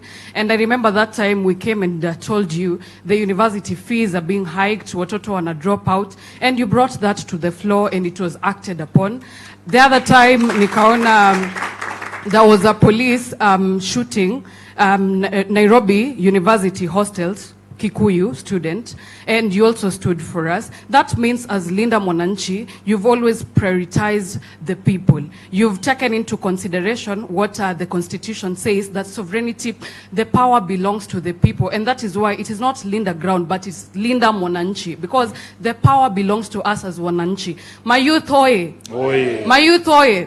Tusitumike, let us not be used as goons. They call us goons. They call us bloggers. Let us not be used as that. Tumechoka kuchota maji. Tumechoka kukua cameramen around. Let us also be on this table. Sisi pia tusikike. 50-year-old people cannot be deciding for us. We have our own problems as youth. Sawa sawa. Let the fire burn. Mi nasikia niko na hasira sana. When you talk about extrajudicial killings, these people will never be compensated. And I want to ask you people, is it Singapore or is it Singapore? Because right now, Nairobi is flooding. We're not going to use Sakaja's dimples to fetch the water. Soon enough, they are going to form a committee to compensate these people, which is just for formality. Let us be implemented like it has been said on the floor. Thank you. Asira ni mingi sana. Asante. And just to remind you, because the IEBC is running out, Pale University of Nairobi opposite, there is the anniversary towers. I've been registering students for the sake of Hon Perpetua, but it is our own responsibility. Youth for youth. Sindio, tuende pale ukiwa CBD, take that one person mwenye haja register, mpeleke pale a register, because our voice is lying in our vote. Sawa sawa. Thank you so much. Asante sana. Aya, tusikie wazee bwana. We, nipatie mzee Ndolo pia azungumze, and then we will take 2 more interventions, then we will do the launch, and then we will invite everybody for lunch. Well, wazee ni wangapi? Kuna mzee mwingine anataka kuzungumza? Naona mzee Manyara hapo. Wewe sio mzee bwana. Tafadhali. Tafadhali Mzee Ndolo. Yeah. Utatuonyesha wenzako wewe mwenyewe. Thank you very much, my SG. First of all, be very much brief because much has been said, and I'll talk about first issues to our president, William Ruto. Anisikie vizuri sana. Because when Baba died, alituacha na SG huyu kijana. You know, those brokers, they are talking about Baba alituacha na broad-based. Misi honi hiyo. Those are lies, which is happening here. Baba alituacha na SG Sifuna. Na tutaendelea kuwa na yeye. Nikiwa Makueni niliwaambia wakirudi nyuma, si amesema ile kazi yangu ilikuwa, lakini siku hizi yangu ni ya Mungu. So, Bwana President, don't destroy ODM. What you have been doing, I'm told you brought that, I don't know, from Funyula, I don't know, maybe ni neighbor or my brother here, that lady, ndio acting SG. Na mimi nilipata report when I was in Siaya. Yule jamaa unasema ana dance. Mimi nikaambia makamu, kumbe ni girlfriend. Sasa unataka kutuletea girlfriend ya makamu ndio akuja asimamia ODM? No. Asante. Haya, Mzee Manyara. Nikimalizia. Okay. Kwa party leader wetu. Kwa party leader wetu Oburu. I saw him just a few weeks ago. Yeye anasema ni youth. Si alisema? Ama akusema? Yeye ni youth na akachukua msichana ingine anasema weka mawe. Weka mawe. Umesikia? Na sasa yeye is a youth. Anataka kufukuza mayouth wetu kama kina Sifuna kwa chama. Kina Babu Owino, kina Kibagendi, unataka kufukuza mayouth. Na wewe unasema ni youth. Mambo gani hii? No, hatutoki. Asante. Mheshimiwa Ndolo, sisi hatuna shida na mtu yote kwa chama. Kama unataka kukua SG wa chama, uwe mwanaume, uwe mwanamke, uwe kuwe girlfriend ya mtu ama sio, unaweza kufanya hiyo kazi, bora tu ufuate nini? Sheria. Si ndio? Sheria tu ifuatwe. Kama wanataka kiti ya mtu yote, watangaze uchaguzi, watu waingie kwa debe. Hiyo sio mbaya. Haya, Mheshimiwa Manyara. Thank you, our SG. Majina ni Dickson Manyara Mwangi, mwenyekiti wa chama cha ODM County ya Nyandarua. Mimi ni ile team imesimama kwa chama na kusema no to the impunity of not following the party constitution. Moja nikiongea na our party leader, acting, because he is not a party leader, he is an acting party leader, Honorable Daktari Oburu Odinga. Jana alisema ati huyo jamaa ambaye referring to our SG, ati is no longer our SG's Jui, and they already have a court order. This means he has taken a team kujiingiza kwa wale watu ambao a group of impunity group that does everything to confuse Kenyans and kill this republic. We are ready as chairs. Makatakata. Yeah. We are ready as chairs, very many of us, even if they are not here. SG is witness to that. We have stood firm and said Sifuna is going nowhere. The other team is going nowhere. But leader ground will not sell our party. We have our famous working constitution. Governor James Orengo, he has been there. He is our elder. We used to be with him since 1992 in the opposition. And I wonder, and I want to challenge the youths. Apana angalia mambo ya pesa, these guys are coming with the Buddhas and all this. These leaders, young leaders here are proud. And they are making you people proud because they are young and they don't want to be millionaires. They don't want to be billionaires. They want to recapture or reclaim our country back. Kwa sababu imepotea, imeuzwa na hawa mikora, but we are there. Tutatembea mguu, tutafanya chochote, na mimi nawaomba tafadhali, youths, engage others chukua kitambulisho, chukua kura. It is the only thing that will save us. Because with a vote, you will not die. But you will send somebody packing. Now by 10th of 2027 August, Ruto and his team, wote tutafagia. Asanteni. Kuna mzee amebaki anataka kuzungumza? Mzee Ayoi ako sawa, wewe sio mzee. Najua miaka yako boss. I know you. I know. Sasa you are younger than me, my brother. Haya, what I propose us to do now. Mzee ndevu sio uzee bwana. Mimi naona huyu jamani youth. Haya, briefly 1 minute please so that we don't shut out anyone. 1 minute. The mic is on. That mic is on. Hello. Hello. Hello. My name is Candid from Westlands, and I'm a political exegete. For 1 minute, I'll speak about what happened yesterday from an exegetical view. When we saw everything that happened, it reminded me of what is written in the book of Daniel chapter 11 verse 32, which says, "The king will use deceit to win followers from those who are unfaithful to their God. But those who remain faithful will do everything possible to oppose him." So, when I see this team here, I want to say thank you, because you are doing everything to oppose that deceitful man. I've never seen a deceitful leader like William Samoei Ruto. And for us, we are going to tell him, let him continue with his deceitfulness. But we have people who know their God. We have people who have faith, and like Sifuna, like James Orengo, we thank you for standing there. We will follow you because we want to be on the right side of history. Let him use his money, but we are going to use our faith and our strength to show people the right direction. And therefore, I'm very, very grateful. When you see what they are doing yesterday, it's like they want to form an alliance using deceit. And I want to tell them, before they go and form that alliance, they go and read Isaiah chapter 30 verse 1, which says, "Who to the obstinate children declares the Lord, who carry out plans that are not mine, forming an alliance but not by my spirit, heaping sin upon sin." Can anybody who believes in God go and form an alliance with William Ruto? Really? Somebody who says and declares that our children be shot.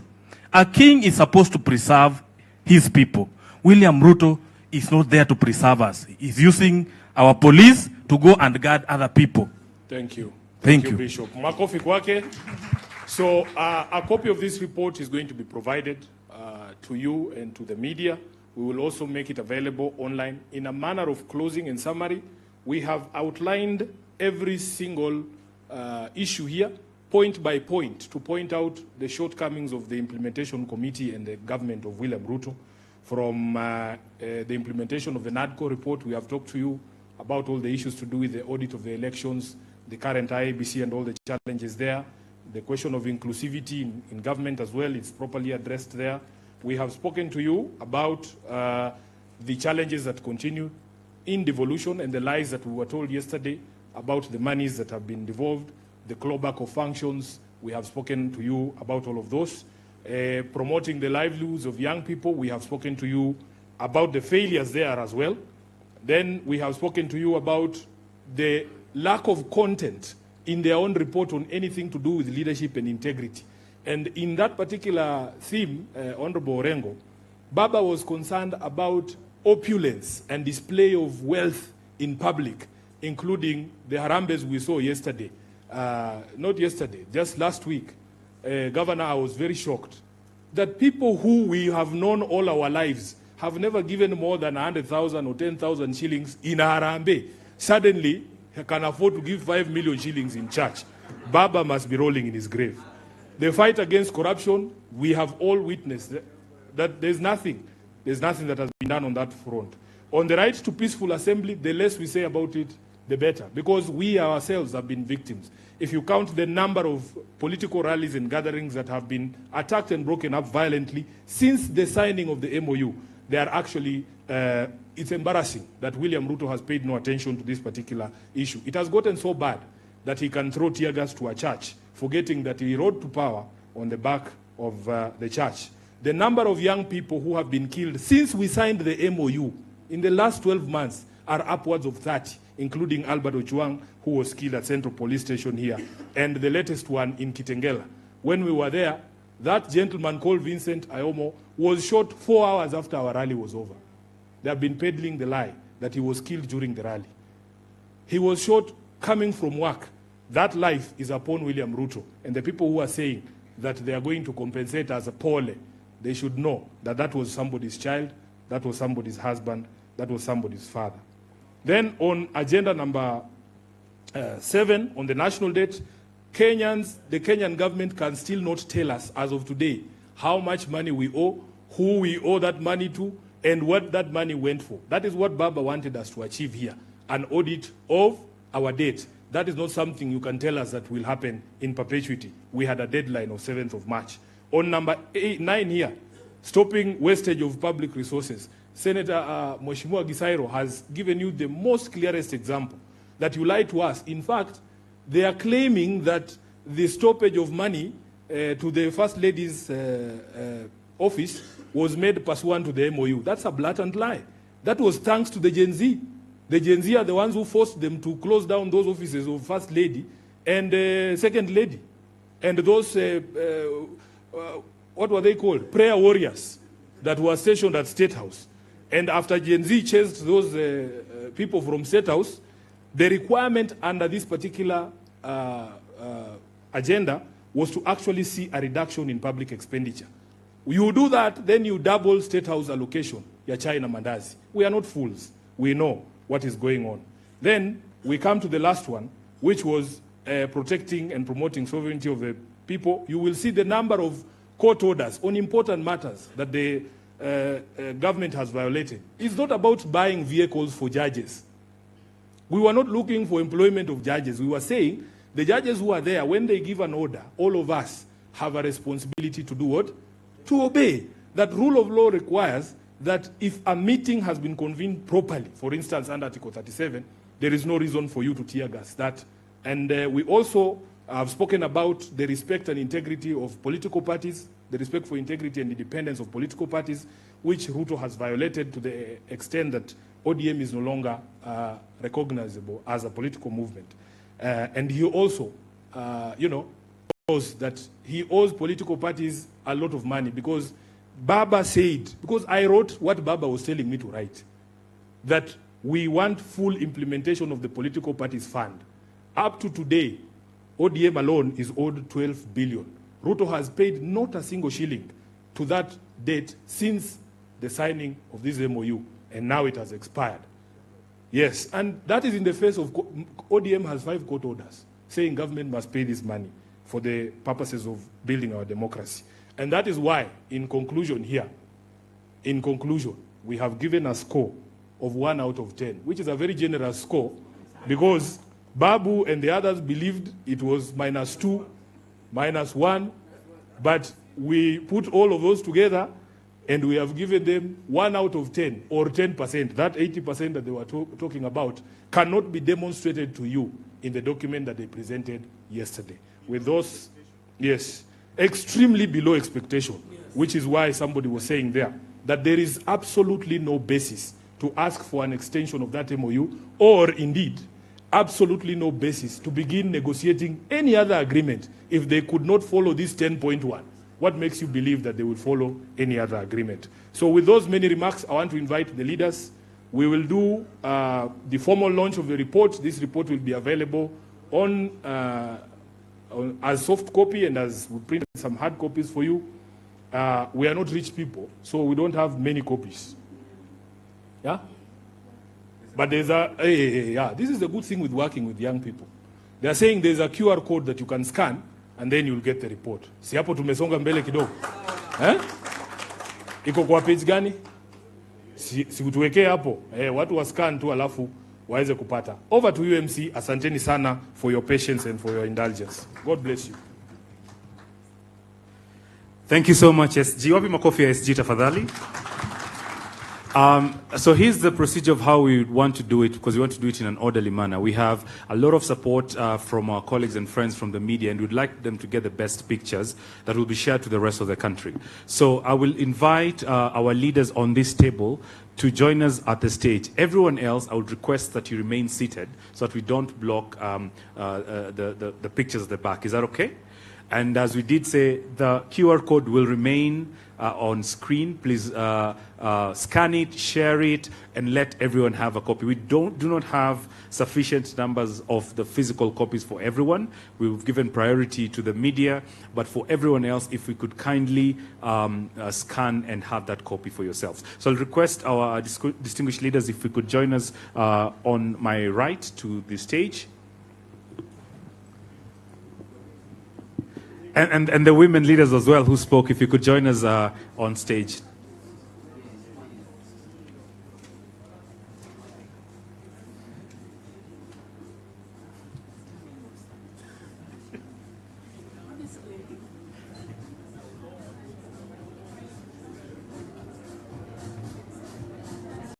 So everyone else, if you can, I'll kindly request, let's remain seated because the space is limited.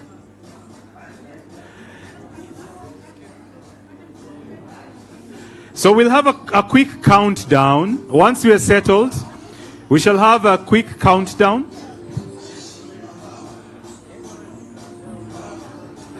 Okay, DJ, just one moment.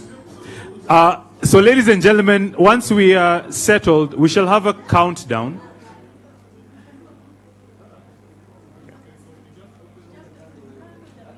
Okay, so shall we count from 5? Help me count. 5. Okay. Space.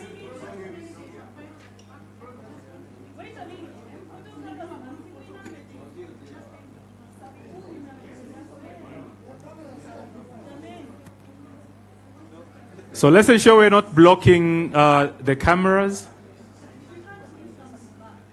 Excellent. Are you happy? Do you have a good picture? Excellent. Are you ready? Tuko tayari? Okay.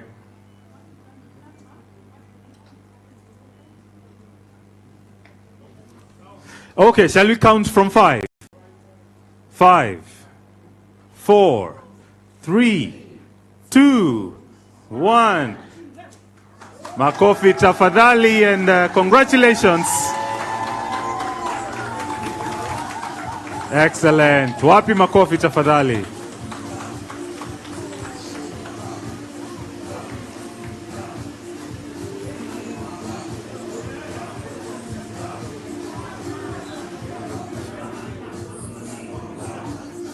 Makofi tafadhali, ladies and gentlemen.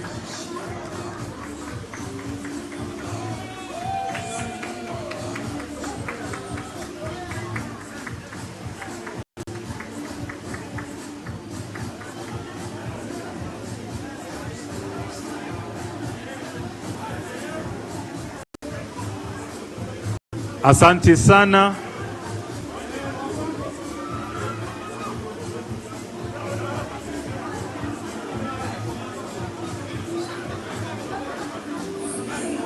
Yeah, perhaps if you could join on the stage for a better picture.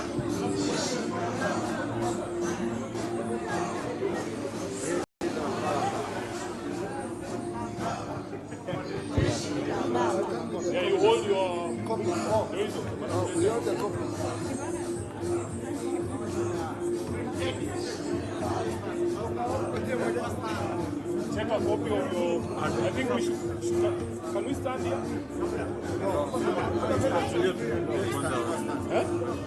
You can stand up a chin.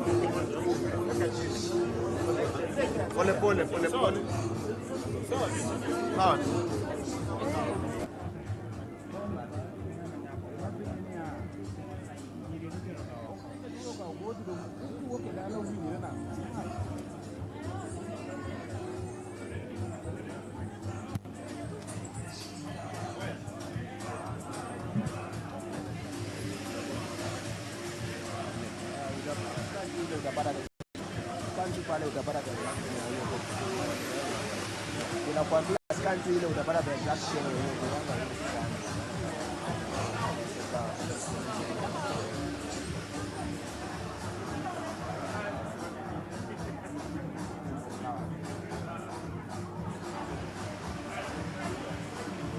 All right, ladies and gentlemen, as we exit, if I could just invite just the Linda Mwananchi leadership to this corner, the rest of us, let's just take our seats for one moment.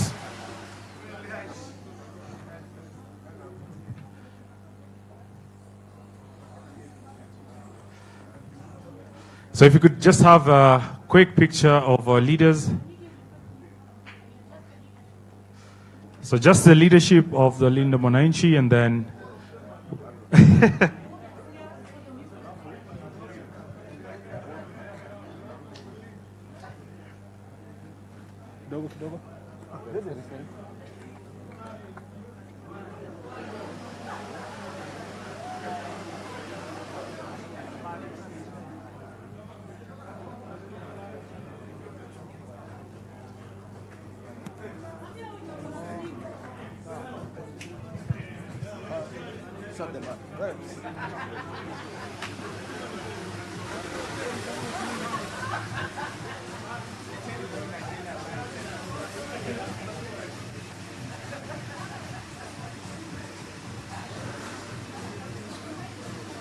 thank you so much. Asanteni sana. We'll allow our leaders to make their exit.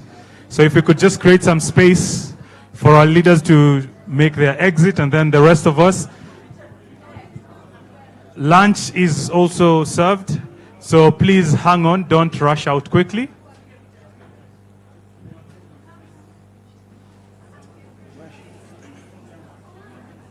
If you could have our ladies join.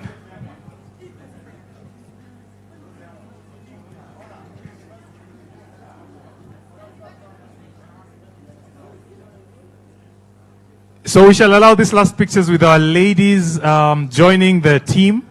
And then if I could request us to clear up the exit.